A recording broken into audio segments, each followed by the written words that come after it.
لغة الجسد فضاحة، وده اللي اتقال في كتاب كيف تقرأ شخصا مثل كتاب. كنا قلنا جزئين من أجزاء لغة الجسد الفيديو اللي فات، ودلوقتي هنقول بقية الأجزاء. تالت جزء الهيئة الجسدية، يعني طريقة الوقفة والقعدة. وبيقول الكاتب إن قعدة الإنسان أو وقفته بتدل على ثقته في نفسه. يعني لو واحد واقف وهو منحني كده ومش فارد جسمه، ده معناه إن هو ثقته في نفسه مهزوزة شوية. أما لو حد واقف فارد جسمه وراجع لورا كده ومناخيره في السماء، فده بيدل على إن الثقة زيادة شوية إلى حد الغرور. وفي ناس بتحاول تداري هيئتها، يعني مثلا لو هو واقف بيتكلم معاكي وحاطط كرسي بينك وبينه، او حتى ماسك شويه كتب ومداري بيها هيئته، فده معناه انه بيحط حدود بينك وبينه. وحتى طريقه القعده ووضع الايدين ليهم معاني وبيدلوا على حاجات.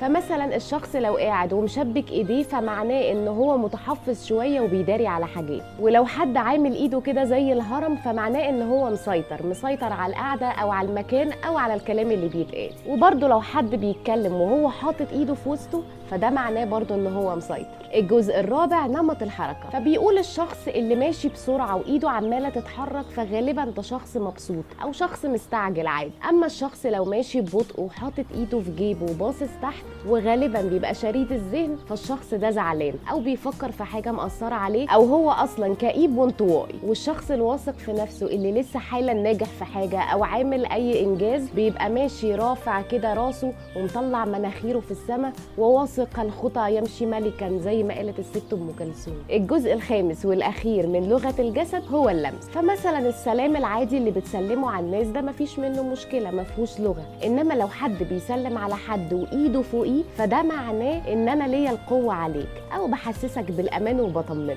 وكذلك الشخص اللي بيخبط كده على كتف حد من فوق، برضه بيقول له انا عندي قوه عليك، او بيقول له انا بطمنك وما تقلقش. وفي الاخر الكاتب بيقول ان احنا ما ينفعش نطبق لغه الجسد دي بشكل مطلق، لان في عوامل كتير قوي بتاثر، زي مثلا العادات والتقاليد، الثقافه بتاعت الناس، فما ينفعش يعني نطبقها على كل الناس. انما لو حد تعرفيه كويس قوي، تعرفي تطبقيه عليه، وتعرف تطبقها في الشغل، مثلا لو بتعمل انترفيو لناس وناس اول مره تشوفها في حياتك.